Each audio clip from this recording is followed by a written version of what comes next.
Hello everyone, जय Shri Krishna to all and welcome to my YouTube channel.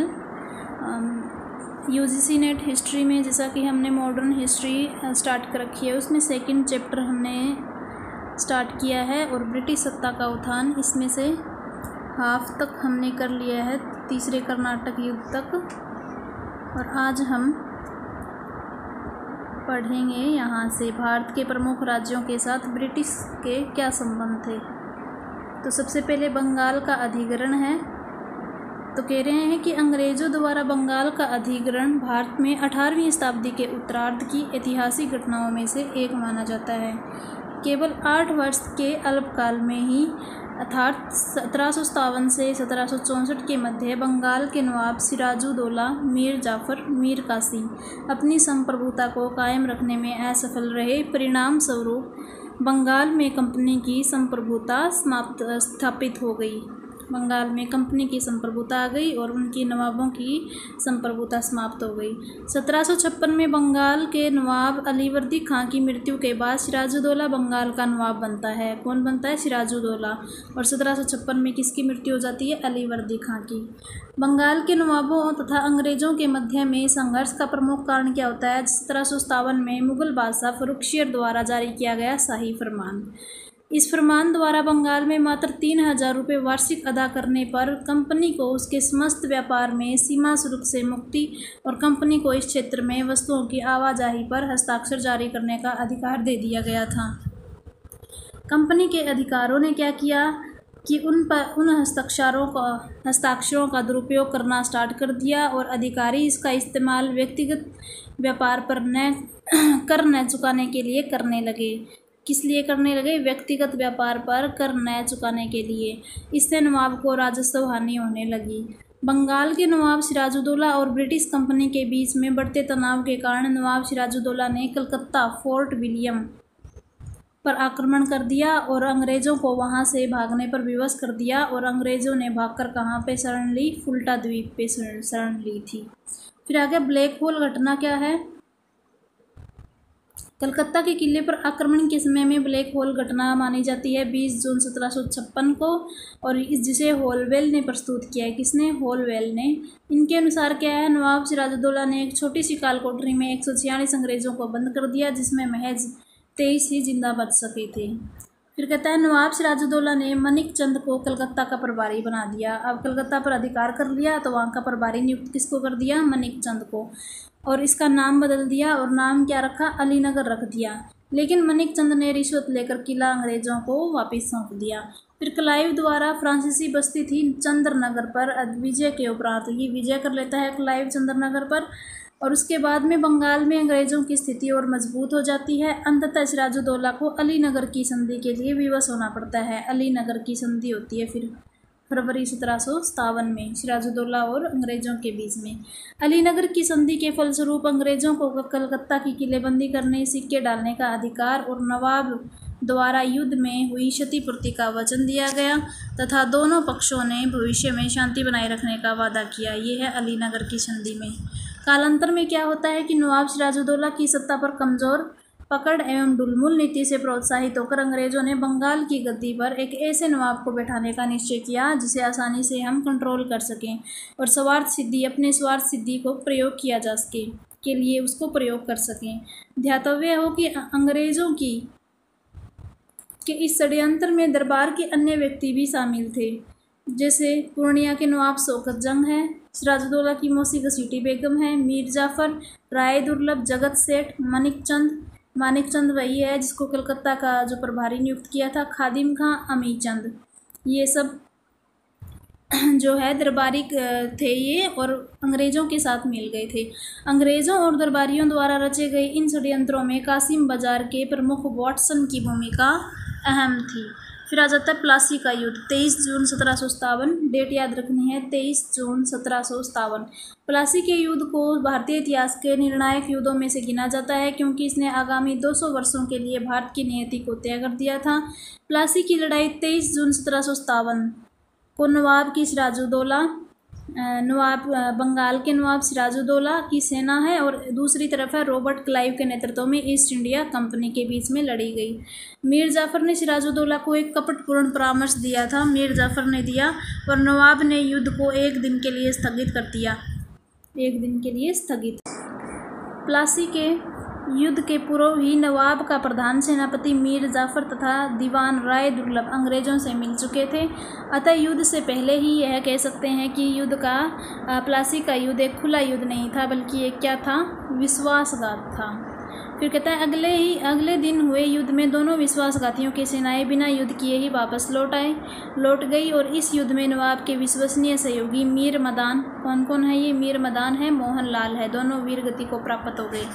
युद्ध के बाद में क्या होता है, नवाब सिराजुद्दौला भागकर मुर्शिदाबाद चला जाता है, कहाँ पे, मुर्शिदाबाद, और मीर जाफ़र का पुत्र होता है मीरन ने मोहम्मद बेग के द्वारा इसकी हत्या करवा दी, मोहम्मद बेग के द्वारा। फिर कहता है रॉबर्ट क्लाइव 1725 से 1774 इसका टाइम पीरियड है। भारत में अंग्रेजी राज का संस्थापक रॉबर्ट क्लाइव को माना जाता है और कंपनी की सेवा में एक क्लर्क के रूप में शामिल होकर शीघ्र ही वह सैन्य कमांडर बन जाता है। 1757 की प्लासी के युद्ध में मीर जाफ़र के साथ षड्यंत्र करके बिना युद्ध किए सिराजुद्दौला को पराजित करके मीर जाफ़र को कठपुतली नवाब बनाया, और प्लासी की विजय ने अंग्रेज़ों की सत्ता बंगाल में स्थापित कर दी तथा बंगाल के संसाधनों का प्रयोग करना आरंभ कर दिया अंग्रेज़ों ने, और भारत के शेष भाग पर शीघ्र ही ऐसे करके नियंत्रण कर लिया। और अपने दूसरे कार्यकाल में 1765 में क्लाइव ने मुगल सम्राट से संधि करके बंगाल, बिहार, उड़ीसा 1765 में BBU की दीवानी प्राप्त कर ली और बंगाल, बिहार, उड़ीसा पर कौन सा, द्वैध शासन लागू कर दिया। इन्होंने किया था रॉबर्ट क्लाइव ने 1765 में संधि के तहत। इतना सब कुछ करने के बाद भी इंग्लैंड ने उस पर आरोप लगाए गए, जिससे दुखी होकर उसने क्या कर ली, आत्महत्या कर ली रॉबर्ट क्लाइव ने। प्लासी के युद्ध के परिणाम और महत्व पूछे तो कंपनी अब एक राजनीतिक शक्ति बनकर उभरी तथा बंगाल के संदर्भ में सर्वोच्च शक्ति बन गई, जिसने वहां पे किंग मेकर यानी नृप निर्माता की भूमिका अदा की। प्लासी के युद्ध ने अंग्रेजों की राजनीतिक शक्ति को स्थापित तो किया ही, साथ ही अंग्रेजों की सुगम पहुंच बंगाल के संपन्न खजाने तक भी कर दी। ठीक है, तो इसका क्या है कि इस आर्थिक सहूलियत से अंग्रेजों की वित्तीय स्थिति बहुत सुदृढ़ हो गई, क्योंकि उनको वित्तीय स्थिति फाइनेंशियल सिचुएशन सही मिलने लगी, बंगाल अब उनके हाथ में आ गया, तो आर्थिक सहूलियत से अंग्रेज़ों की वित्तीय स्थिति सुदृढ़ हो गई और उसकी सैन्य शक्ति को और मजबूती प्रदान की गई, और अंग्रेज जो है वो इसी खजाने यानी कि इसी संसाधनों के सहारे पूरे भारत पर नियंत्रण करने में सफल रहे। इस युद्ध के बाद नवाब बने मीर जाफ़र ने क्या किया, कंपनी को 24 परगने दिए थे। ये याद रखना, नेट में स्टेटमेंट की तरह आ सकता है कि 24 परगना की ज़मींदारी दी थी, और साथ ही बंगाल, बिहार, उड़ीसा से मुक्त व्यापार की अनुमति दी। आगे हम पढ़ेंगे कि बंगाल, बिहार, उड़ीसा की दीवानी देंगे, लेकिन यहाँ पे जब प्लासी का युद्ध होता है उसमें जो है वो मीर जाफ़र क्या कहता है, 24 परगनों की ज़मींदारी दे रहा है और बंगाल, बिहार, उड़ीसा को मुक्त व्यापार करने की अनुमति दे रहा है। ठीक है, दीवानी का अधिकार नहीं दे रहा, मुक्त व्यापार की अनुमति का अधिकार। फिर मीर कासिम का नवाब बनना, ये कैसे होता है कि प्लासी के युद्ध के बाद अंग्रेज़ों द्वारा मीर जाफ़र को बंगाल का नवाब बनाया गया, लेकिन कालांतर में क्लाइव और कंपनी की बढ़ती मांगों के कारण नवाब की आर्थिक स्थिति कमज़ोर हो गई थी। आर्थिक स्थिति कमज़ोर थी तो वो जो उन पे जो कर लिए जाते थे वो देने में असफल हो गया, जो भी कंपनी की मांगें होती थी उसको पूरा करने में असफल रहा, तो परिणाम स्वरूप क्या होता है, अंग्रेज़ों ने इसे नवाब पद से हटा दिया और मीर कासिम को बंगाल का अगला नवाब बना दिया। तो मीर कासिम को बंगाल का नवाब बनाए जाने की घटना को गवर्नर वेंसीटार्ट ने 1760 की क्रांति की संज्ञा दी। क्या संज्ञा दी है, 1760 की क्रांति, क्योंकि इस सत्ता परिवर्तन से अंग्रेज़ों को कई महत्वपूर्ण लाभ हुए थे। फिर आगे मीर कासिम और कंपनी। मीर कासिम ने नवाब के पद प्राप्त करने के लिए कार्यकारी गवर्नर होलवेल के साथ समझौता किया, जिसमें बर्दवान, मिदनापुर, चटगांव की जमींदारी कंपनी को सौंप दी। किसकी? बर्दवान, मिदनापुर और चटगांव की जमींदारी किसको सौंप दी? कंपनी को। अंग्रेजों के हस्तक्षेप व दरबार के षड्यंत्रों से बचने के लिए मीर कासिम अपनी राजधानी को स्थानांतरित कर लेता है। पहले मुर्शिदाबाद थी तो अब कौन सी हो जाती है? मुंगेर हो जाती है और उसने यूरोपीय मॉडल पर अपनी सेना का सुदृढ़ीकरण किया था। इंपॉर्टेंट लाइन है, यूरोपीय मॉडल पर। और तोप तथा बंदूक का कारखाना स्थापित किया था और वित्तीय भ्रष्टाचार को समाप्त करने का भी प्रयास किया। मीर कासिम द्वारा नौकरशाही का पुनर्गठन किया गया तथा दस्तक के दुरुपयोग पर प्रतिबंध लगाने का भी प्रयास किया। दस्तक के दुरुपयोग का, इसको बंद करने की भी इसने पूरी कोशिश की थी। दस्तक क्या होता है ये समझते हैं। जो फ़रुखशियर ने 1717 में शाही फरमान जारी किया था उसी को दस्तक बोलते हैं। और इसके अंतर्गत क्या था, 2.5% चुंगी अदा न करने की छूट दी गई थी। इंपॉर्टेंट लाइन है, याद रखना है। इसके अंतर्गत 2.5% चुंगी अदा न करने की छूट दी गई थी और कानूनी तौर पर यह छूट केवल कंपनी को व्यापार के लिए प्राप्त थी। कंपनी को किसके लिए थी? व्यापार के लिए थी सिर्फ। लेकिन कंपनी ने एजेंटों को दस्तक पार पत्र जारी करती थी, लेकिन कंपनी अपने एजेंटों को करती थी, जिसके लिए बंगाल प्रांत के भीतर चुंगी अदा किए बिना ही निजी व्यापार होता रहता था। और इससे भी आगे जाकर कंपनी अपने अधिकारों का दुरुपयोग करते हुए भारतीय व्यापारों को भी दस्तक जो है वो बेचने लगी थी। भारतीय व्यापारियों को भी, अपने एजेंट को तो बेचती थी, साथ में भारतीय व्यापारियों को भी बेचने लगी। इससे राजस्व की जब हानि होने लगी तो नवाब सिराजुद्दौला ने दस्तक का विरोध किया। प्लासी के युद्ध के बाद मीर जाफर का कार्यकाल में दस्तक का दुरुपयोग कंपनी और बड़े पैमाने पर करने लगी और बड़े पैमाने पर होने लगा। फिर मीर कासिम ने बंगाल के व्यापारियों को असमान व्यापार से छुटकारा दिलाने के लिए क्या करता है, आंतरिक कर ही समाप्त कर देते हैं उनका भी। इनको और तो कैसे छुटकारा मिला है, इनके जो आंतरिक कर है वो समाप्त कर देते हैं। लेकिन इससे कंपनी को होने वाला लाभ जो है वो समाप्त हो गया। इससे क्रुद्ध होकर कंपनी के अधिकारियों ने मीर कासिम पर हमला बोल दिया। फलस्वरूप बक्सर का युद्ध होता है, बक्सर का युद्ध। वारेन हेस्टिंग ने व्यक्तिगत व्यापार के लिए दस्तक जारी करने की नीति को त्याग दिया। वारेन हेस्टिंग ने त्यागा है। फिर आगे सैन्य सुधारों और 1763 में नवाब द्वारा आंतरिक व्यापार पर लगे सभी करों को समाप्त करने से नवाब और कंपनी के संबंधों में तनाव आ जाता है और करों को समाप्त कर देने से अंग्रेजों के विशेषाधिकार भी समाप्त हो जाते हैं। और राजस्व वृद्धि हेतु मीर कासिम द्वारा एक अतिरिक्त कर, ये याद रखना है कौन सा कर है, ये खिजरी जमा कर है। खिजरी जमा लगाया जाता है जो सभी के लिए था। फिर आ जाता परिणाम स्वरूप 1763 में अंग्रेजों ने मीर कासिम के विरुद्ध में औपचारिक युद्ध की घोषणा कर दी और मीर जाफर को पुनः बंगाल का नवाब घोषित कर दिया। इस प्रकार बक्सर के युद्ध की पृष्ठभूमि तैयार होती है। तो बंगाल के निष्कासित होने के बाद मीर कासिम ने अवध के नवाब शुजाउद्दौला, याद रखना है त्रिपक्षीय गुट होता है, उसमें कौन कौन आते हैं। मीर कासिम ने अवध के नवाब सिराजुद्दौला से शरण मांगी। स्मरणीय हो कि अवध में इस समय मुगल सम्राट शाह आलम द्वितीय अली गौहर पहले ही शरणार्थी का जीवन व्यतीत कर रहे थे, अवध में कर रहे थे ये, और शाह आलम द्वितीय अली गौहर। फलतः इन तीनों ने संयुक्त होकर अंग्रेज़ों के विरुद्ध एक समझौता किया, जिसके परिणाम स्वरूप अक्टूबर 1764 में बक्सर का युद्ध होता है। फिर आ गया जी बक्सर का युद्ध, और इसका टाइम वो याद रखना है, डेट याद रखनी है 22 अक्टूबर 1764। बक्सर के युद्ध में अंग्रेज़ों की जो सेना है उनका सफल नेतृत्व हेक्टर मुनरो और मीर कासिम की नेतृत्व गुरगिन खां ने किया। यहाँ पे हेक्टर मुनरो है, यहाँ पे है गुरगिन खां। और बक्सर के युद्ध में शुजाउद्दौला है, मीर कासिम है, शाह आलम द्वितीय के नेतृत्व वाली सम्मिलित सेना पराजय होती है। और इस युद्ध के बाद शाह आलम द्वितीय अंग्रेज़ों की शरण में आ गया। शाह आलम द्वितीय जो है वो अंग्रेज़ों की शरण में पहले ही आ जाता है। तो इस प्रकार इनकी जो बाद में संधि होती है तो सबसे पहले शाह आलम की ही संधि होती है अंग्रेज़ों के साथ, बाद में इनकी होती है अवध के साथ और उनके साथ। तो फिर आ गया कि दूसरी ओर नवाब शुजाउद्दौला ने कुछ दिन तक विरोध करने के बाद आत्मसमर्पण कर दिया और मीर कासिम दिल्ली की ओर भाग गया, जहां 1777 में उसकी मृत्यु हो जाती है। फिर बक्सर युद्ध का परिणाम और उसका महत्व। बक्सर का युद्ध का परिणाम और महत्व में क्या है कि बक्सर का युद्ध सैन्य दृष्टिकोण से अंग्रेज़ों की बहुत बड़ी सफलता थी, क्योंकि प्लासी के युद्ध की विजय सिराजुद्दौला के सेनानायकों के विश्वासघात का परिणाम थी। किंतु बक्सर के युद्ध में अंग्रेज़ों ने बिना किसी छल कपट के विजय प्राप्त की थी और इस युद्ध में विजय के बाद में बंगाल में अंग्रेजी सत्ता के प्रभुत्व की स्थापना हुई और बंगाल में एक अखिल भारतीय शक्ति का रूप धारण कर लिया। ठीक है, बंगाल में कंपनी ने 1765 की इलाहाबाद की संधि आती है। इलाहाबाद की संधि हेतु रॉबर्ट क्लाइव क्लाइव जो है वो दूसरी बार बंगाल का गवर्नर बनाकर भेजा गया और इस संधि में यह संधि 2 चरणों में संपन्न होती है। पहला चरण है इलाहाबाद की प्रथम संधि 12 अगस्त 1765। तो सबसे पहले हमने पढ़ा था जो शाह आलम द्वितीय है वो सबसे पहले अंग्रेजों की शरण में चला जाता है, तो इसी के साथ पहली संधि होती है 12 अगस्त 1765 में।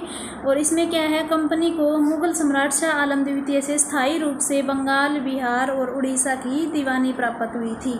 देखिए प्लासी के युद्ध में हुआ था, मुक्त व्यापार की इनको छूट मिली थी और यहाँ पे है दीवानी प्राप्त हुई है। इसके बदले में कंपनी ने मुगल सम्राट को 26 लाख रुपए की वार्षिक पेंशन देना स्वीकार कर दिया। 26 लाख रुपए वार्षिक पेंशन कंपनी ने दिए थे मुगल सम्राट को।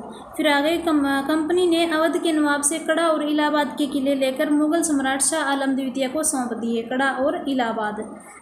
अब आ जाती है इलाहाबाद की दूसरी संधि, ये होती है 16 अगस्त 1765 को। यह संधि क्लाइव और अवध के नवाब सजाउद्दौला के बीच में होती है और इलाहाबाद और कड़ा को छोड़कर, किसको छोड़ के, इलाहाबाद और कड़ा को छोड़कर अवध का शेष क्षेत्र नवाब को वापस कर दिया जाता है और नवाब द्वारा कंपनी को 50 लाख, अब यहाँ पे नवाब दे रहा है और पीछे जो है वो शाह आलम द्वितीय को कंपनी दे रही थी।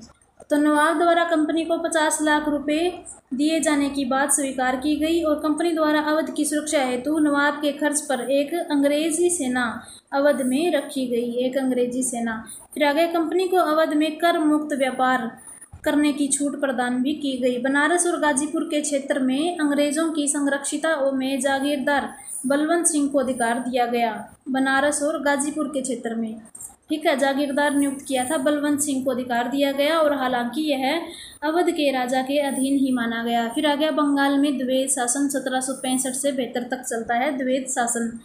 1765 में अपने पिता मीर जाफर की मृत्यु के बाद में नजमुद्दौला को कंपनी द्वारा इस शर्त पर नवाब बनने की अनुमति दी गई कि कंपनी निजामत के कार्यों की देखरेख के लिए नायब सूबेदार जो है वो नियुक्त करेगी। कंपनी ने नायब दीवान और नायब निजाम के रूप में मोहम्मद रजा खां को नियुक्त किया था। किसको नियुक्त किया था कंपनी ने? नायब दीवान और नायब निजाम के रूप में मोहम्मद रजा खां को। परिणाम स्वरूप कंपनी का बंगाल की पुलिस और न्यायिक शक्तियों पर पूर्ण नियंत्रण स्थापित हो गया और इतिहास में इस व्यवस्था को क्या कहा जाता है? द्वैध शासन कहा जाता है। और इसी व्यवस्था के अंतर्गत प्रशासन, राजस्व वसूली, दीवानी न्याय का अधिकार कंपनी के पास था तथा आंतरिक शांति व्यवस्था, फौजदारी न्याय तथा समस्त प्रशासनिक दायित्व नवाब पर छोड़ दिया गया था। यह एक ऐसी व्यवस्था थी जिसमें अधिकार और उत्तरदायित्व दोनों को अलग कर दिया गया था। ऐसी व्यवस्था थी इसमें कि जिसमें अधिकार और उत्तरदायित्व दोनों अलग अलग हो गए। फिर आगे इलाहाबाद की प्रथम संधि 12 अगस्त 1765 से क्या होता है? कंपनी को बंगाल, बिहार, उड़ीसा की दीवानी यानी कि राजस्व वसूलने का अधिकार मिल जाता है और कंपनी ने दीवानी कार्य के लिए बंगाल में मोहम्मद रजा खां को नियुक्त किया था। बिहार में किसको नियुक्त किया? सिताब राय को नियुक्त किया और उड़ीसा में राय दुर्लभ की नियुक्ति की थी। इस तरह बंगाल में नवाब का स्वतंत्र शासन जो है वो क्या हो गया? समाप्त हो गया। इसका प्रभाव क्या पड़ता है?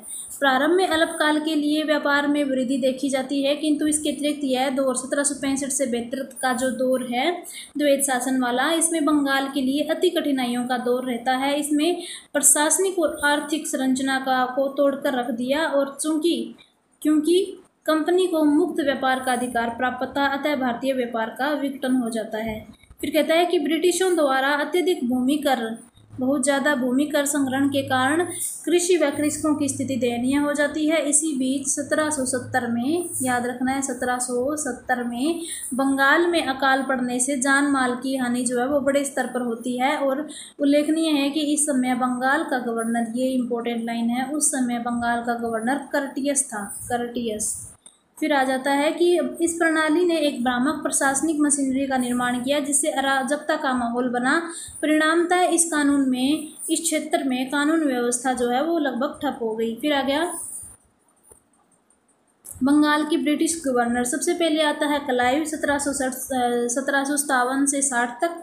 फिर इलाहाबाद की संधि होती है, तब वो उसको फिर बुलाया जाता है 1765 में और 2 साल रहते हैं 67 तक। फिर आ गया वेंसीटार्ट आता है 1760 से 65 तक, वेंसीटार्ट 5 साल रहते हैं। फिर वेरेलस्ट आता है ये 67 से 69 और कर्टियर आता है 69 से 72 तक, 69 से 72 तक। बंगाल के प्रभुत्व संपन्न शासक के रूप में कंपनी।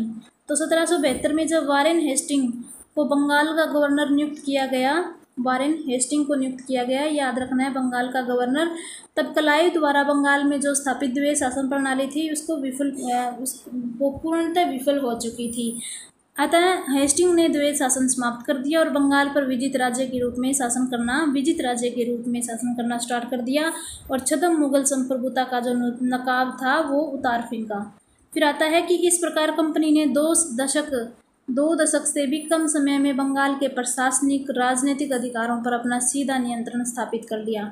अब आ जाता है मैसूर और इसकी प्रारंभिक स्थिति क्या थी और अंग्रेज और उनके बीच में आंग्ल मैसूर युद्धों के बारे में पढ़ेंगे। मैसूर में क्या है कि विजयनगर का जब पतन हो जाता है तो उसके बाद में वाडियार वंश के शासन में एक स्वतंत्र राज्य के रूप में उभर कर सामने आता है। कौन आता है? मैसूर आता है। 18वीं शताब्दी में इस राज्य की वास्तविक शक्ति 18वीं शताब्दी में पूछे तो वास्तविक शक्ति थी सेनापति देवराज और राजस्व मंत्री नंजराज के हाथों में थी। देवराज और नंजराज। फिर आ गया हैदर एक सामान्य सिपाही से प्रगति करता हुआ 1755 में डिंडीगिल का 1755 में क्या होता है? डिंडीगुल का फौजदार बन जाता है ये डिंडीगुल का और वहाँ फ्रांसीसियों की मदद से आधुनिक शस्त्रागार की स्थापना करता है। 1761 में हैदर जो है वो मैसूर का वास्तविक शासक बन जाता है और 1776 में वह स्वयं को राजा घोषित कर देता है। फिर नोट करने वाली बात है कि उल्लेखनीय है कि हैदर जो है वो पेशवा माधव राव से परास्त तो होता है। किससे? माधव राव से। और मराठों को चौथ भी देने पर विवश हो जाता है, लेकिन माधव राव की जब मृत्यु हो जाती है तो उसके बाद में अपने क्षेत्र को वापस जीत लेता है और थोड़े ही समय में मैसूर का एक शक्तिशाली राज्य के रूप में उभरना पड़ोसी राज्यों की ईर्ष्या का एक सबब बनता है। पड़ोसी राज्य इससे जलने लगे। फिर आगे कि हैदर ने अंग्रेज़ों के विरुद्ध नौसेना के महत्व की पहचान कर ली थी, जिसे व्यवहारिक रूप देने का कार्य टीपू सुल्तान ने किया था। नौसेना के महत्व की पहचान। अब आ गया प्रथम आंग्ल मैसूर युद्ध कब से कब तक? 1767 से 69 तक। 1767 से 69 के बीच में मराठों और निजाम से संधि कर अंग्रेज़ों ने हैदर के खिलाफ युद्ध प्रारंभ कर दिया, जिसे प्रथम आंग्ल मैसूर युद्ध कहा जाता है। परंतु कुछ समय बाद ही निजाम हैदर अली की ओर आ गया। निजाम आ जाता है हैदर अली की ओर। फिर आ जाता है अंग्रेज़ों ने अपनी हार देखते हुए संधि का प्रस्ताव रखा। ने भी अपनी हार हो रही है तो संधि का प्रस्ताव रख दिया और दक्कन में भारतीय शक्तियों में हैदर अली पहला व्यक्ति था जिसने अंग्रेज़ों को पराजित किया। इसमें क्या होता है कि 1767 से 69 जब युद्ध होता है तो ना मराठे और निजाम दोनों अंग्रेज़ों की तरफ से थे और हैदर अली दूसरी तरफ था। तो निजाम को हैदर अली अपनी तरफ मिला लेता है और बाद में ये देखते हैं भी अपनी हार हो रही है अंग्रेज़, तो संधि कर लेते हैं और दक्षिण में भारतीय शक्तियों में हैदर अली पहला व्यक्ति माना जाता है जिसने अंग्रेज़ों को पराजित किया था। फिर आ गया प्रथम आंग्ल मैसूर युद्ध। हैदर अली और अंग्रेज़ों के बीच में एक संधि, मद्रास की संधि, ये याद रखना है। जब प्रथम आंग्ल मैसूर युद्ध होता है तो कौन सी संधि होती है? मद्रास की संधि होती है और उसी के साथ ये युद्ध समाप्त हो जाता है। संधि के अनुसार एक दूसरे के जीते हुए प्रदेशों को लौटा दिया गया और युद्ध की स्थिति में दोनों ने एक दूसरे का साथ देने की बात स्वीकार की थी।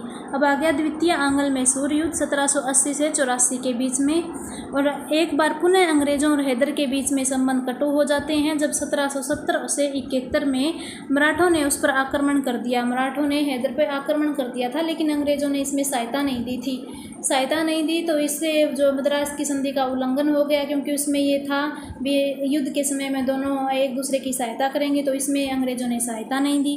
तो 1780 में अंग्रेज़ों ने फिर कर्नाटक में अर्काट पर आक्रमण कर दिया। हैदर अली ने कहाँ पे? अर्काट पर आक्रमण करके द्वितीय आंग्ल मैसूर युद्ध की शुरुआत की। इस युद्ध में निजाम और मराठों ने उसका साथ दिया था। अब की बार निजाम और मराठे दोनों ही हैदर अली का साथ दे रहे हैं और उसने अंग्रेज़ कर्नल बेली को बुरी तरह परास्त किया था। अंग्रेज़ कर्नल बेली को फिर अर्काट पर अधिकार भी कर लिया और 1780-81 का वर्ष ब्रिटिश साम्राज्य के लिए, देखो ये स्टेटमेंट आई हुई है नेट में, 1780-81 के लिए 81 का वर्ष जो है वो ब्रिटिश साम्राज्य के लिए सर्वाधिक संकट का वर्ष था। क्यों था? क्योंकि यहाँ पे अमेरिकी उपनिवेश जो है वो स्वतंत्र हो रहे थे, वहीं फ्रांस, हॉलैंड, स्पेन जैसे देश ब्रिटिशों के विरुद्ध अमेरिकियों का साथ दे रहे थे। और भारत में भी इनकी स्थिति विपरीत थी, क्योंकि मैसूर, निज़ाम, मराठा का त्रिगुट इनके विरुद्ध लड़ रहा था। और प्रथम मैसूर युद्ध में तो ये इनकी पराजित ही हो गई थी, तभी तो मद्रास की संधि की जाती है, पराजित हो गए थे ये।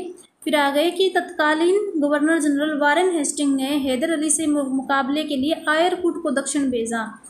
ठीक है, वहाँ पे तत्कालीन वारेन हेस्टिंग था वहाँ पर गवर्नर जनरल, और हैदर अली ने मुकाबले के लिए किसको भेजा? आयरकुट को, जिसने अपनी सफल कूटनीति से महादजी सिंधिया और निज़ाम को अंग्रेज़ विरोधी गुट से अलग करने में सफलता मिल गई, मतलब अपनी ओर मिलाने में सफलता हासिल की। लेकिन गुट के बिखर जाने से अंग्रेज़ जो है वो हैदर अली के उत्साह में किसी प्रकार की कोई कमी नहीं आई। हालांकि मतलब कि ये तीनों एक साथ लड़ रहे थे, हैदर अली, निज़ाम, मराठा, लेकिन अंग्रेज़ों ने इनको अलग अलग कर दिया। हालांकि ये गुट बिखर गया, लेकिन उत्साह उनके जो हैदर अली के उत्साह में किसी प्रकार की इससे कोई कमी नहीं आई। फिर 1781 में हैदर अली और अंग्रेज़ों में आयरकुट था, और उनके बीच में पोर्टो नोवा का युद्ध होता है। ये याद रखना है, द्वितीय आंग्ल मैसूर युद्ध में कौन सा युद्ध होता है? पोर्टो नोवा का युद्ध, और जिसमें हैदर अली पराजित हुआ। लेकिन अंग्रेज़ों को इस सफलता का अधिक लाभ नहीं मिला। अंग्रेज़ों से युद्ध में मिली पराजय से उत्पन्न मानसिक क्षति व घायल होने से 1782 में युद्ध करते हुए हैदर अली की मृत्यु हो जाती है। युद्ध करते हुए उनकी मृत्यु होती है, और हैदर अली की मृत्यु के बाद उसका पुत्र टीपू सुल्तान मैसूर का अगला शासक बनता है। और हैदर अली की मृत्यु के बाद टीपू सुल्तान ने युद्ध जारी रखा, क्योंकि युद्ध में ही उनकी मृत्यु हुई। तो लेकिन इसी समय यूरोप की संधि के कारण फ्रांसीसी युद्ध से अलग हो गए थे, और फ्रांसीसी जो है वो युद्ध से अलग हो गए। तो फिर टीपू ने इनके साथ संधि कर ली, और संधि कौन सी की? मंगलोर की संधि की थी। ये याद रखना है, पहली थी मद्रास की, दूसरी है मंगलोर की संधि। अब टीपू सुल्तान के बारे में पढ़ेंगे कि 1782 में टीपू सुल्तान अपने पिता हैदर अली की मृत्यु के बाद में शासक बनता है, और टीपू अपनी राजनीतिक दूरदर्शिता और शासन प्रशासन में आधुनिक कारकों को अपनाने के कारण अधिक पहचाना जाता है। टीपू को एक साथ कई भाषाओं का ज्ञान था, और वो भाषाएं कौन कौन सी थी? अरबी, फारसी, उर्दू, कन्नड़ आदि भाषाओं का ज्ञान था, जिसने अपने नवीन प्रयोगों के अंतर्गत नई मुद्रा, नई मापतोल और नई संवत यानी कि कैलेंडर का प्रचलन किया। टीपू सुल्तान ने अपने सैन्य संगठन को यूरोपीय पद्धति के अनुरूप संगठित किया, और अपनी प्रशासनिक व्यवस्था में पाश्चात्य तत्वों को भी अपनाता है। फिर आ जाता है कि 1796 में अंग्रेजी नौसेना के मुकाबले के उद्देश्य से टीपू ने एक आधुनिक नौसेना खड़ी करने की कोशिश की थी, और मौलिदाबाद, वाजिदाबाद, मंगलोर आदि में टीपू ने पोत निर्माण यानी डॉकयार्ड जो है वो इनका निर्माण किया था। याद रखना है, मौलिदाबाद, वाजिदाबाद, मंगलोर।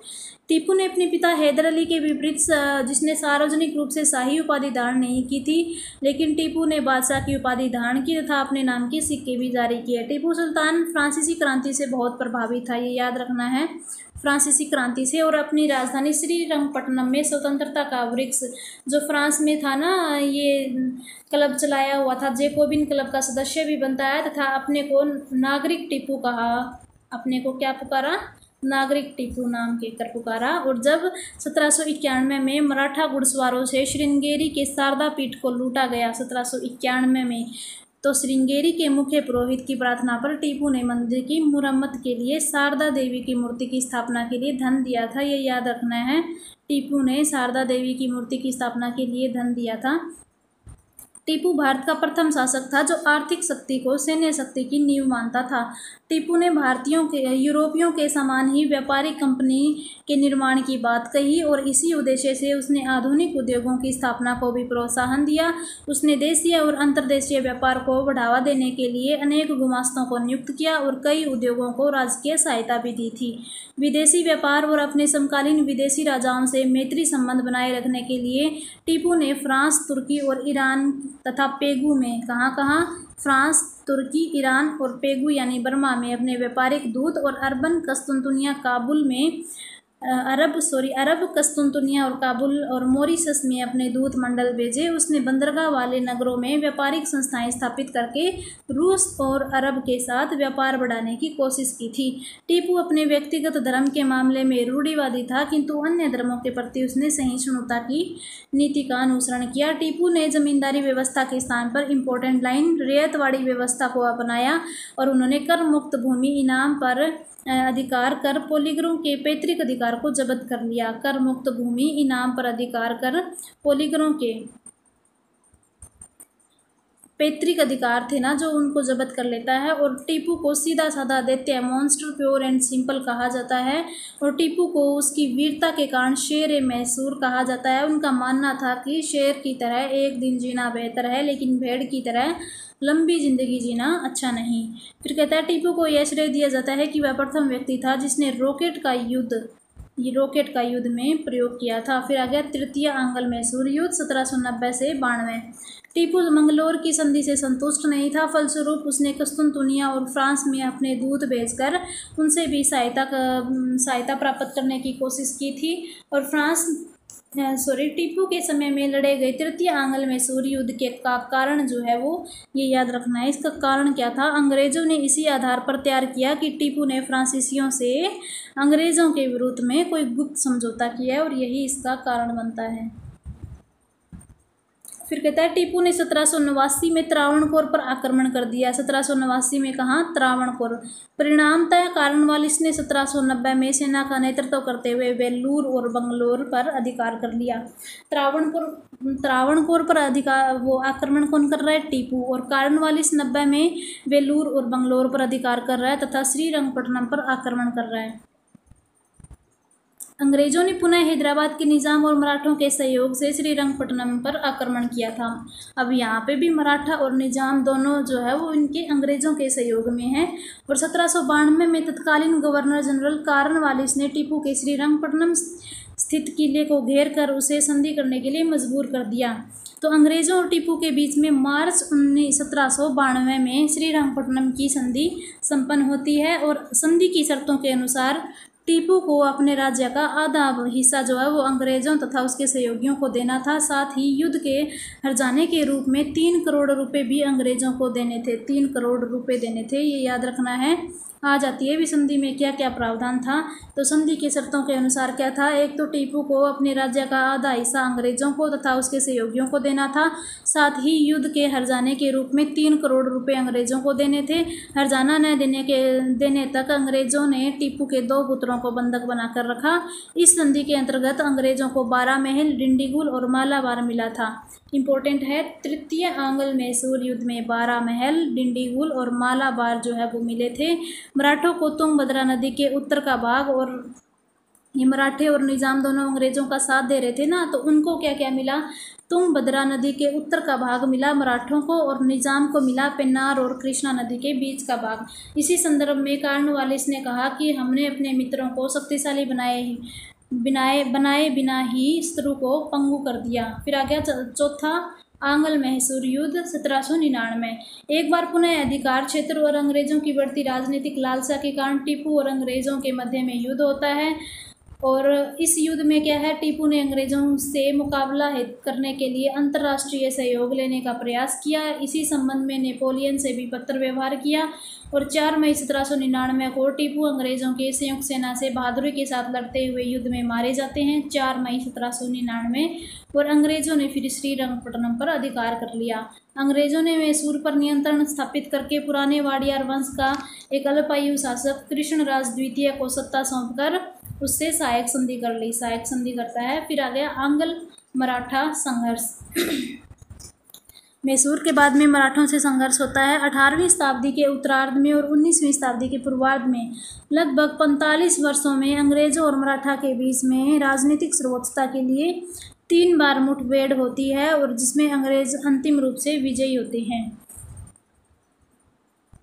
देखो, पानीपत का जो तीसरा युद्ध होता है उसमें पराजय के बाद माधवराव 1761 से 72 तक रहते हैं, जो उन्होंने मराठों की खोई हुई प्रतिष्ठा को पुनः बहाल करने का प्रयास किया। और 1772 में माधवराव की मृत्यु हो जाती है, तो उसका छोटा भाई नारायण राव पेशवा बनता है। 1773 में उसके चाचा रघुनाथ राव ने उसकी हत्या करवा दी। उसका बेटा आता है नारायण राव, लेकिन उसका जो चाचा था ना रघुनाथ राव, वो उसकी हत्या करवा देता है। और नारायण राव का पुत्र माधव नारायण राव को जब पेशवा घोषित किया, तब रघुनाथ राव ने पेशवा बनने की चाहत में अंग्रेज़ों से मदद मांगी, भी मैं बनूंगा पेशवा। तो उसने फिर सूरत की संधि करता है। और 1775 में कौन करता है? राघोबा बोलते हैं जिसको, रघुनाथ राव ने की 1775 में सूरत की संधि। और यहीं से आंग्ल मराठा युद्ध की नींव पड़ती है। ये इंपॉर्टेंट लाइन। फिर आ जाता है जी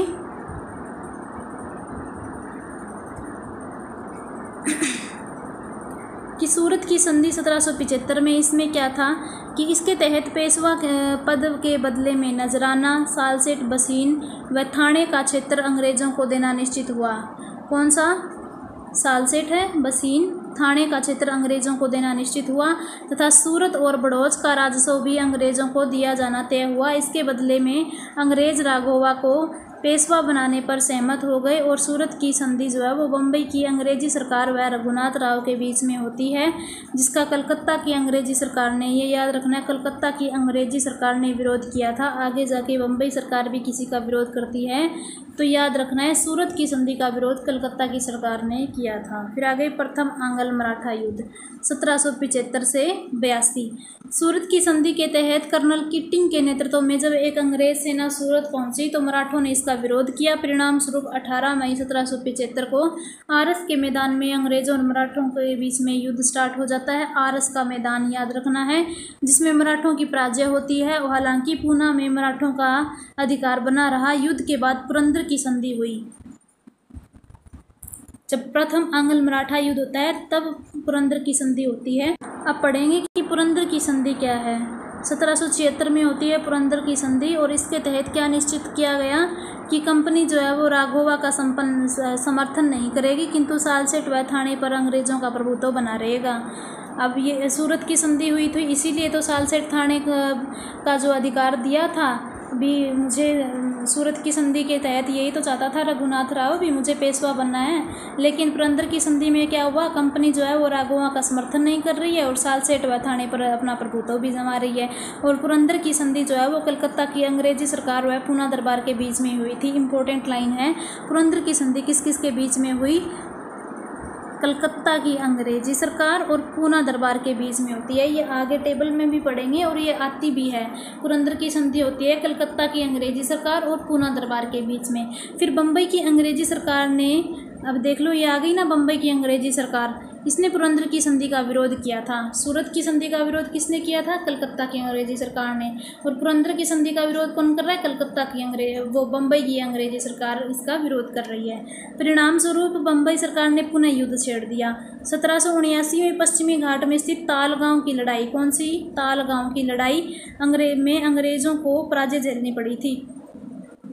इंपॉर्टेंट लाइन है, तालगांव की लड़ाई में अंग्रेजों की पराजय हुई थी। फलस्वरूप बम्बई सरकार को पूना दरबार से बड़गांव की अपमानजनक संधि करनी पड़ी थी अंग्रेजों को। और बड़गांव की संधि में क्या था? 1779 में होती है। इसके तहत 1773 के बाद में बम्बई सरकार द्वारा विजित सारे मराठा क्षेत्र वापस करने पड़े और वारेन हेस्टिंग के लिए यह काफ़ी अपमानजनक संधि थी। फलतः उसने इसे मानने से इनकार कर दिया। कालांतर में अंग्रेज सरकार और पूना दरबार के बीच में सालबाई की संधि होती है। बड़गांव की संधि के बाद कौन सी? सालबाई की संधि आ जाती है 1782 में। इसमें महादजी सिंधिया की मध्यस्थता होती है, यानी मीडिएटर होता है ये। और सालसेट और एलिफेंटा अंग्रेज़ों के पास रहने दिया जाता है। सालसेट एलिफेंटा सालबाई में रहने दिया जाता है और सालबाई की संधि में।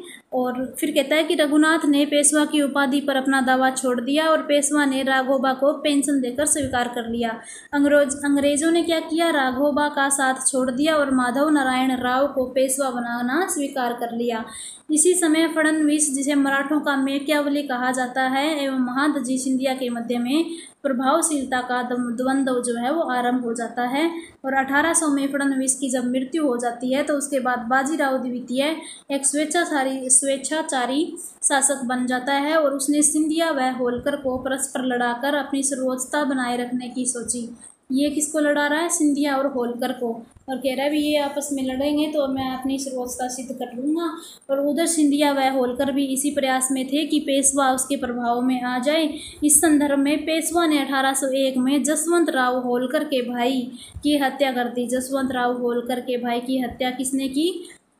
पेशवा ने की। और कब की? 1801 में। तो होलकर ने क्या किया कि पेशवा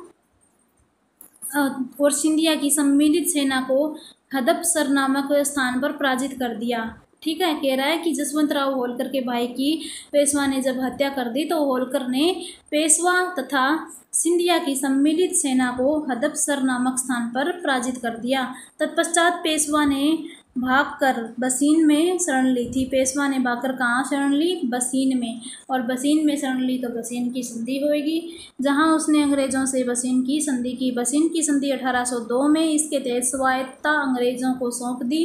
पेशवा ने अपनी स्वायत्तता अंग्रेजों को सौंप दी। और इसमें क्या है कि पेशवा ने पुणे में अंग्रेजी सेना रखना स्वीकार कर लिया और गुजरात और तुंगभद्रा नदी के दोआब क्षेत्र अंग्रेजों को सौंप दिए और मराठों के विदेशी संबंध अंग्रेजों के अधीन हो जाते हैं।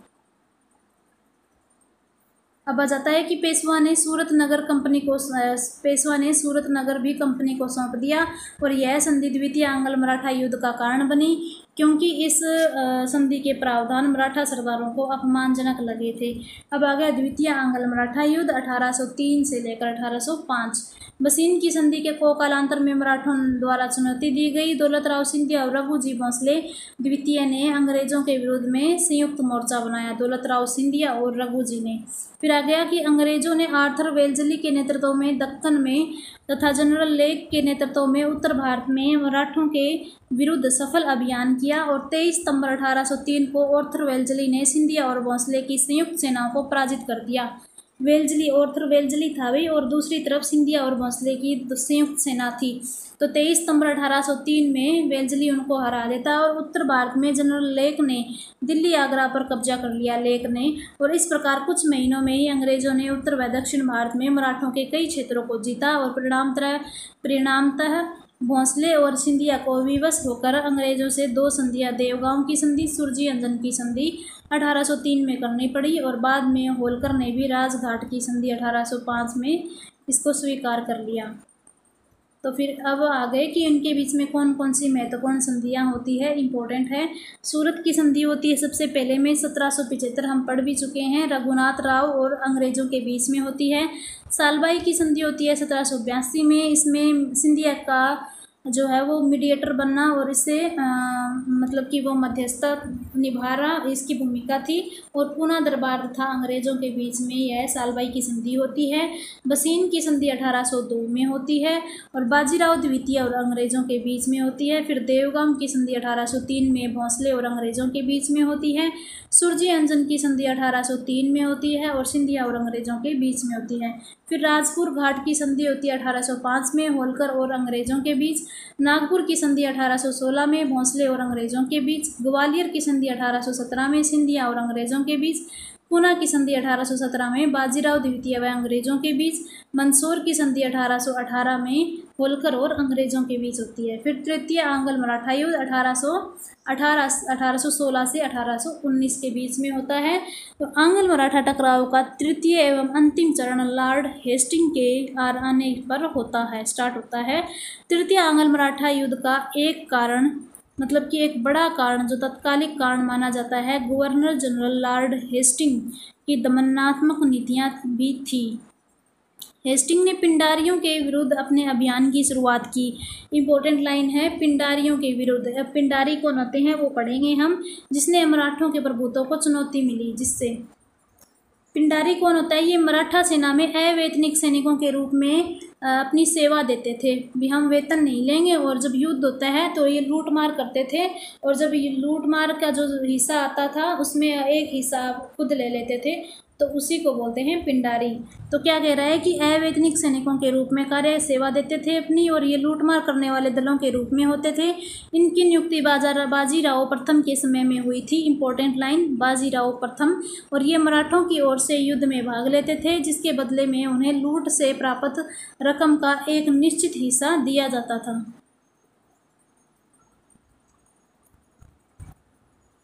फिर है कि पिंडारियों के विरुद्ध हेस्टिंग की प्रत्यक्ष कार्रवाई से तृतीय आंग्ल मराठा युद्ध शुरू हो जाता है और मराठों ने पूना में अंग्रेजी रेजिडेंट व अन्य कैंपों पर हमले किए। इस युद्ध में अंततः पेशवा अंग्रेजों से पराजित हुए और आत्मसमर्पण कर दिया। परिणामतः दोनों संधि के बीच में पूना की संधि होती है।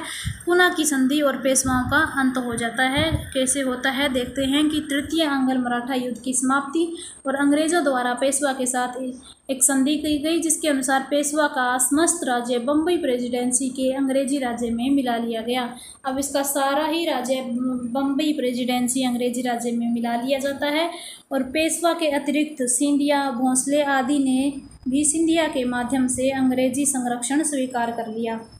भी हम आपके अब संरक्षण में रहेंगे।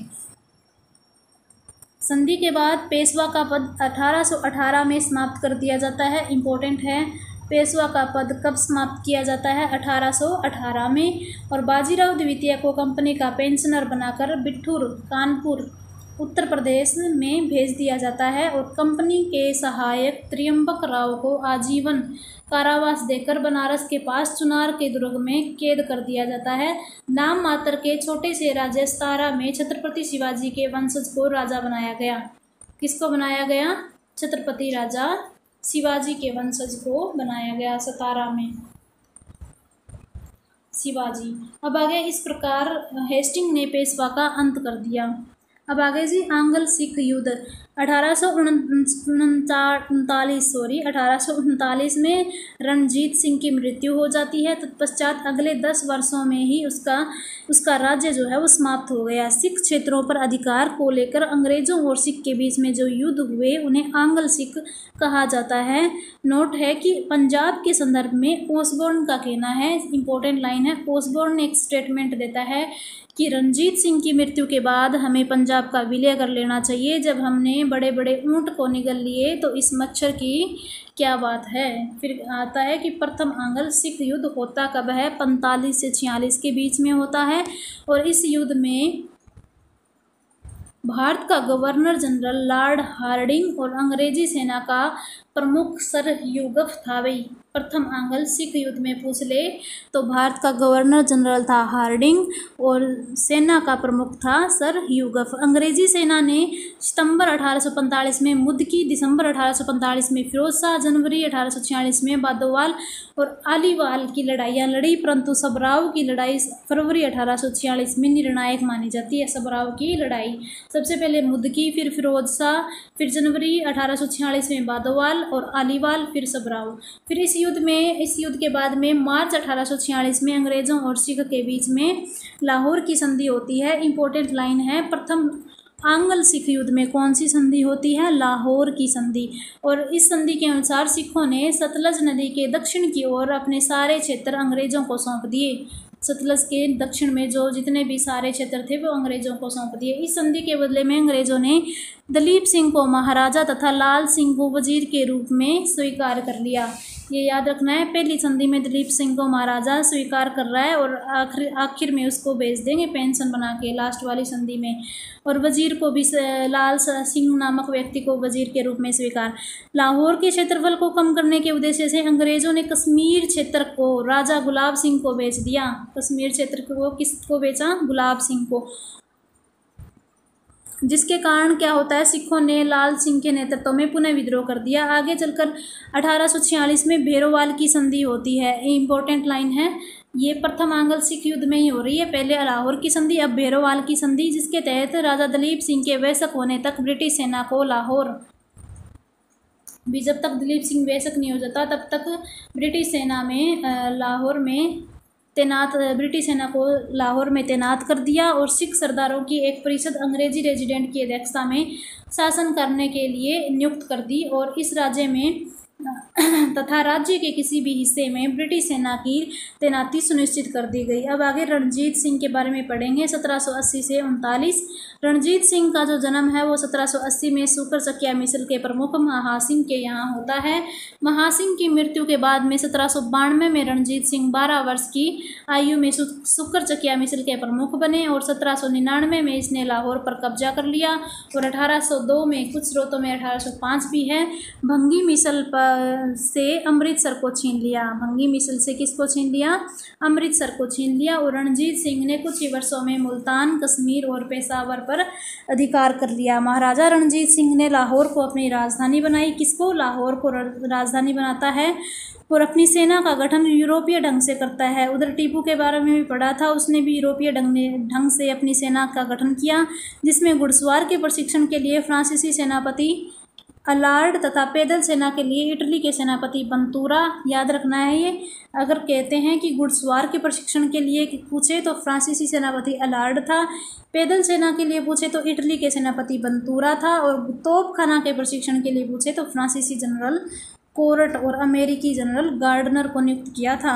रणजीत सिंह के सैन्य संगठन को भारतीय पृष्ठभूमि में ब्रिटिश फ्रांसीसी सेना व्यवस्था कहा जाता है। इम्पोर्टेंट है कि रणजीत सिंह की सैन्य संगठन को क्या कहा जाता है? भारतीय पृष्ठभूमि में ब्रिटिश फ्रांसीसी सैन्य व्यवस्था।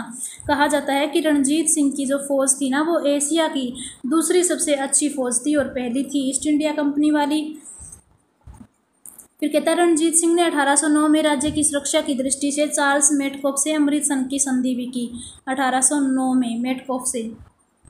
फिर आ जाता है अपने भाई द्वारा ऐपदस्त अब्दाली के पुत्र शाह शुजा की सहायता के कारण उन्हें सहायता की, तो उसके कारण महाराजा रणजीत सिंह को वह प्रसिद्ध कोहिनूर हीरा प्राप्त हुआ, और जिसे नादिर शाह लाल किले से लूट कर ले गया। और फ्रांसीसी यात्री विक्टर जाकमा ने रणजीत सिंह की तुलना नेपोलियन से की है। किसने की है? विक्टर जाकमा ने।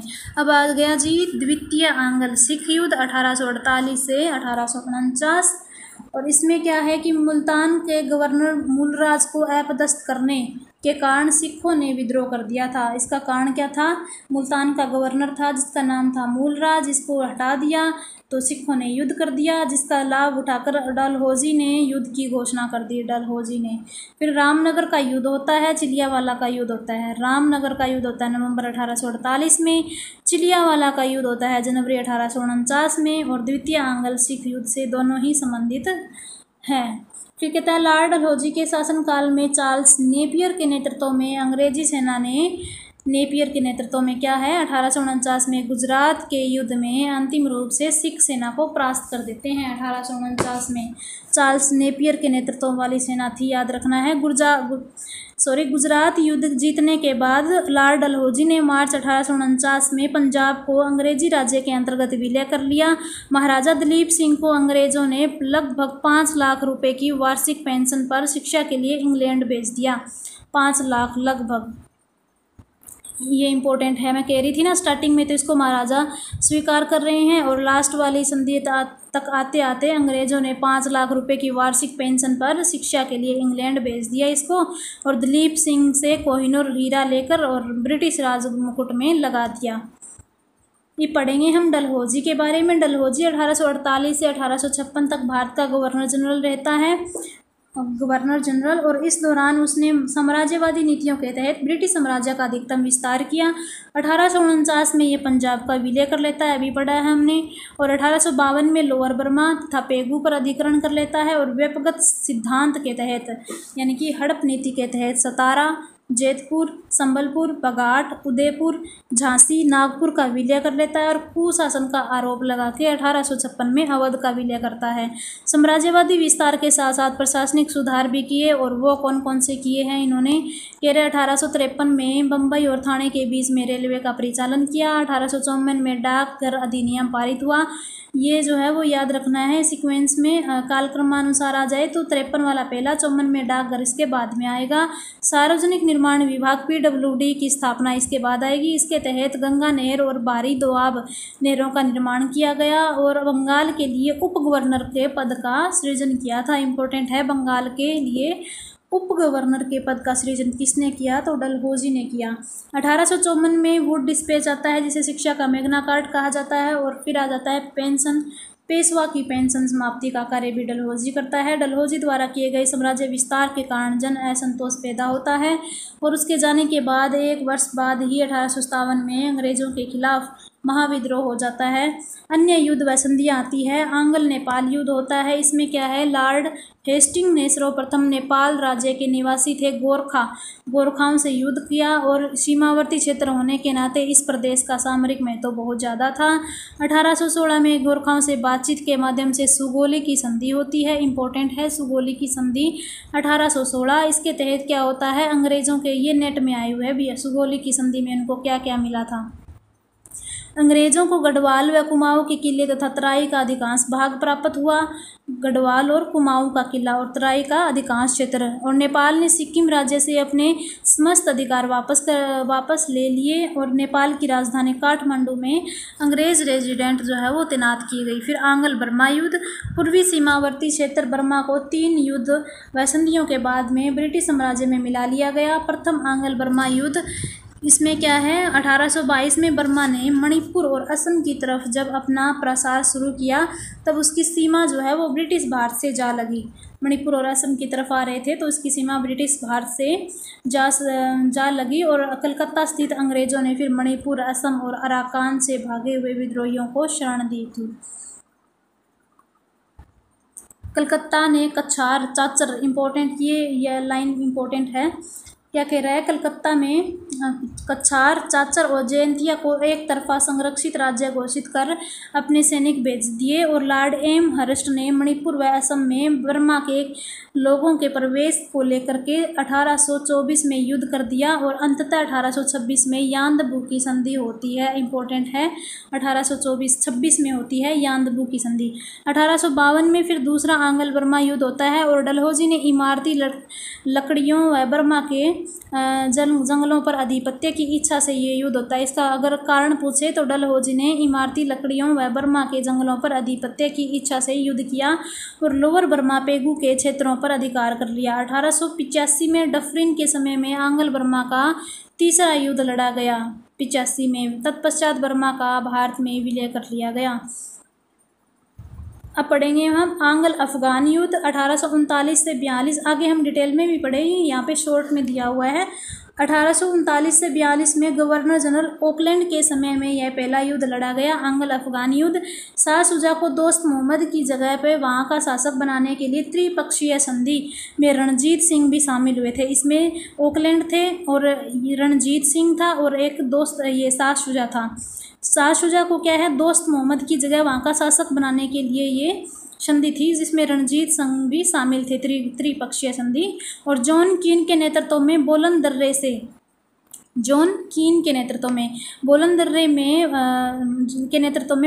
से अंग्रेजी सेना भेजी गई और काबुल पर अधिकार प्राप्त कर लिया। किस पे, काबुल पे।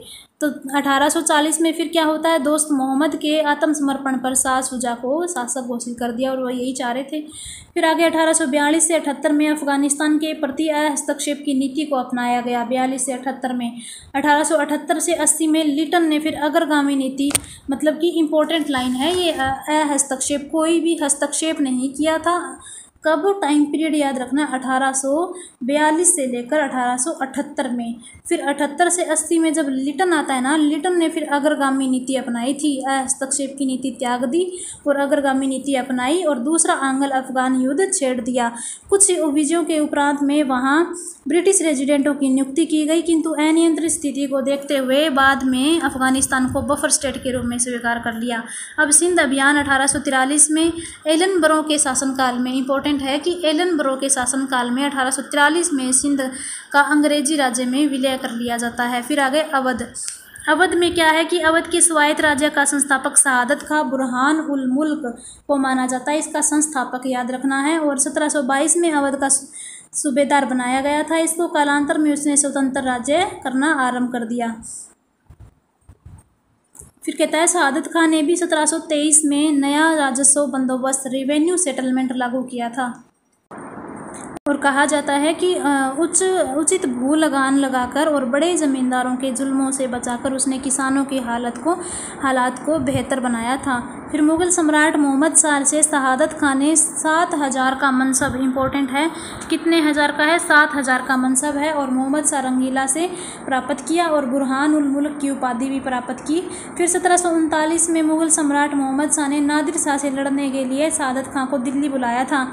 1739 में फिर शहादत खान की मृत्यु के बाद में उसका भतीजा व दामाद सफदरगंज अब्दुल मंसूर खां अवध का नवाब बनता है। और सफदरगंज के समय में अवध में लखनवी तहजीब विकसित हुई, इंपॉर्टेंट है ये, किसके समय में अवध में लखनवी तहजीब विकसित हुई, तो सफदरजंग के समय में।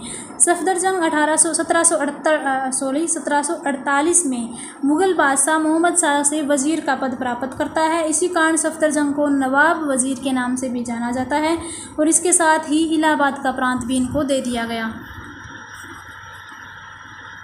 फिर कहता है 1754 में अवध में सफदरजंग की मृत्यु हो जाती है और तत्पश्चात उसका पुत्र शुजाउद्दौला शासक बनता है। फिर कौन बनता है, शुजाउद्दौला, जिसने मुग़ल बादशाह शाह आलम द्वितीय अली गौहर को शरण दी थी। और इसी में बक्सर का युद्ध होता है जो 1764 में, जिसमें त्रिपक्षीय संधि, वो त्रिगुट बनाते हैं ये आपस में मिलके, तो वो इसी में वही होते हैं। शाह आलम द्वितीय जिसको अली गौहर कहते हैं, शुजाउद्दौला जो अवध का नवाब था। और ये शुजाउद्दौला कब शासक बनता है, जब सफदरजंग की मृत्यु हो जाती है 1754 में, उसके बाद आता है। 1761 में लड़े गए पानीपत के तीसरे युद्ध में शुजाउद्दौला ने अहमद शाह अब्दाली का साथ दिया था। अंग्रेज़ों के विरुद्ध बक्सर का युद्ध किया गया। 1764 में शुजाउद्दौला ने बंगाल के अपदस्थ नवाब मीर कासिम का साथ दिया था और बक्सर युद्ध में पराजित होने के बाद कंपनी ने शुजाउद्दौला से संधि करके इलाहाबाद कड़ा को लेकर शाह आलम को दे दिए। 1773 में शुजाउद्दौला ने वारेन हेस्टिंग्स से संधि कर ली और रोहिलों को पराजित कर दिया और रोहिल खंड को अवध में मिला लिया। फिर शुजाउद्दौला की मृत्यु हो जाती है तो अवध का अगला नवाब आसफउद्दौला 1775 से 1797 तक बनता है और इसने अपनी राजधानी फैजाबाद से लखनऊ बनाई थी। इंपॉर्टेंट लाइन है, किसने अपनी राजधानी फैजाबाद से लखनऊ स्थानांतरित कर दी, आसफउद्दौला ने। फिर कहता है लखनऊ में इसने एक बड़ा इमाम बाड़ा भी बनवाया था। आसफउद्दौला ने क्या बनाया, बड़ा इमाम बाड़ा। और 1775 में बनारस ईस्ट इंडिया कंपनी को दे दिया। बनारस किसको दे दिया, ईस्ट इंडिया कंपनी को 1775 में। आसफउद्दौला के बाद में शहादत अली नवाब बनता है। कौन, शहादत अली, और जिसने लॉर्ड वेल्जली से सहायक संधि कर ली और अवध का आधा हिस्सा यानी आधा क्षेत्र जो है वो सहायक सेना के रख रखाव के लिए अंग्रेज़ों को दे दिया। अवध का अंतिम नवाब, इंपॉर्टेंट है, अंतिम नवाब हमेशा याद रखना है, वाजिद अली शाह है। और 1847 से 1856 इसका टाइम पीरियड है। इसी के कार्यकाल में लॉर्ड डलहौजी ने आउटड्रम की रिपोर्ट, सरकारी रिपोर्ट के आधार पर अवध पर कुशासन का आरोप लगाया था और 1856 में इसका विलय कर लेते हैं। और वाजिद अली जो है वो शायर और कथक नृतक था। वाजिद अली क्या था, शायर था, कथक नृतक था। 1857 में विद्रोह में वाजिद अली शाह के पुत्र ब्रिजिश कादिर को अवध का नवाब और विद्रोहियों ने घोषित कर दिया था। अवध का नवाब विद्रोहियों ने घोषित किया था, कादिर, ब्रिजिश कादिर। अब हैदराबाद आ जाता है। हैदराबाद का स्वतंत्र राज्य आसफ जाही वंश का था। ये संस्थापक था निज़ाम उल मुल्क, जिसको चिंगलिज खां भी बोलते हैं। और निज़ाम उल मुल्क जो है वो तुरानी गुट का था। उसने सैयद बंधुओं के पतन में महत्वपूर्ण भूमिका निभाई थी, सैयद बंधुओं के पतन में। फिर आ जाता है निज़ाम उल मुल्क मुग़ल बादशाह मोहम्मद शाह द्वारा दक्कन में नियुक्त सूबेदार था। वर्ष 1720 से लेकर के 22 तक के बीच में दक्कन में उसने अपनी स्थिति सुदृढ़ की थी और 1724 में उसने स्वतंत्र राज्य हैदराबाद की स्थापना की थी। कब, 1724 में। अब आ गया कि निज़ाम उल मुल्क ने केंद्रीय सरकार से अपनी स्वतंत्रता की खुलेआम घोषणा कभी नहीं की, मगर व्यवहार में स्वतंत्र शासक के रूप में कार्य किया। निज़ाम उल मुल्क ने हिंदुओं के प्रति उदार नीति अपनाई। उसने एक हिंदू पूरनचंद को अपना दीवान भी नियुक्त किया था, हिंदू था पूरनचंद। निज़ाम उल मुल्क ने दक्कन में जागीरदारी प्रथा को अपनाया तथा राजस्व व्यवस्था में निहित भ्रष्टाचार को समाप्त करने का प्रयास किया। फिर कहता है 1724 में, ये याद रखना है, निज़ाम उल मुल्क ने सकूर खेड़ा का युद्ध लड़ा था जिसमें मुग़ल सूबेदार मुबारिज़ खां को इसने पराजित कर दिया। तत्पश्चात मुग़ल बादशाह ने निज़ाम उल मुल्क को दक्कन का वाइसराय नियुक्त कर दिया और उसे आसफ जाह की उपाधि दी। 1748 में क्या होता है, कि निज़ामुल मुल्क की मृत्यु हो जाती है। 24 में कुरखेड़ा का युद्ध और 24 का डबल कर लेना 48 में इसकी मृत्यु हो जाती है। और आंतरिक संघर्ष और कर्नाटक के प्रश्न पर अंग्रेज़ों व फ्रांसीसियों की कूटनीति का शिकार बन जाता है। फिर आगे हैदराबाद, फिर आगे नासिर जंग, इसके बाद में नासिर जंग आता है। गद्दी पर बैठने के थोड़े दिन बाद ही उसके भतीजे मुजफ्फर जंग ने चंदा साहब और डुप्ले के साथ मिलकर उसकी हत्या कर दी। अब ये आपने पीछे भी पढ़ लिया है। और मुजफ्फर जंग आता है, फ्रांसीसियों की मदद से उसने पांडिचेरी व मसूलीपट्टनम जो है वो फ्रांसीसियों को सौंप देता है और डुप्ले को कृष्णा नदी के दक्षिण का आए हुए इतने गवर्नर बना देते हैं। और फ्रांसीसी अधिकारी बुस्सी हैदराबाद में रेजिडेंट को नियुक्त कर देता है, बुस्सी को। फिर कहता है सलाबत जंग आता है। मुजफ्फर जंग के बाद सलाबत जंग भी फ्रांसीसियों को कुछ भेंट प्रदान करता है। इसने क्या किया, आकस्मिक निधन पर मुजफ्फर जंग की जब मृत्यु हो जाती है तो बुस्सी ने सलाबत जंग को गद्दी पर बिठा दिया और इसके बदले में सलाबत जंग ने उत्तरी सरकार का क्षेत्र दिया था, जिसमें एलोर, राजमुंदरी, मुस्तफ़ानगर और चिकाकोल शामिल थे। फिर निज़ाम अली आ जाता है। 1799 में अंग्रेज़ों के साथ सहायक संधि कर लेता है निज़ाम अली, और ऐसा करने वाला वह पहला क्षेत्रीय शासक था। नासिरुद्दौला क्या है, 1852 में उसने बराड़ क्षेत्र डलहौजी को सौंपना पड़ा था, बराड़ का क्षेत्र नासिरुद्दौला को। फिर 1857 में जो विद्रोह होता है ना, उसमें उसके दीवान सलार जंग ने अंग्रेज़ों का साथ दिया था। उसका दीवान था सलार जंग ने अंग्रेज़ों का साथ दिया था, इंपॉर्टेंट है ये। फिर उस्मान अली खां आता है। उस्मान अली चाहता था कि आज़ादी मिलने के बाद में हैदराबाद का स्वतंत्र अस्तित्व हो, लेकिन ऑपरेशन पोलो के तहत सैन्य कार्यवाही करके सरकार पटेल ने हैदराबाद को भारत में शामिल कर लिया। तो ये हो गया अपना ब्रिटिश साम्राज्य का उदय, सारे कर्नाटक युद्ध, मैसूर युद्ध, मराठा युद्ध, अवध और हैदराबाद, आंग्ल अफगान युद्ध, नेपाल युद्ध, ये कंप्लीट हो गया। कल हम 1857 की क्रांति करेंगे। और अगर वीडियो अच्छी लगे तो लाइक, शेयर एंड सब्सक्राइब ज़रूर करना। धन्यवाद। जय श्री कृष्ण।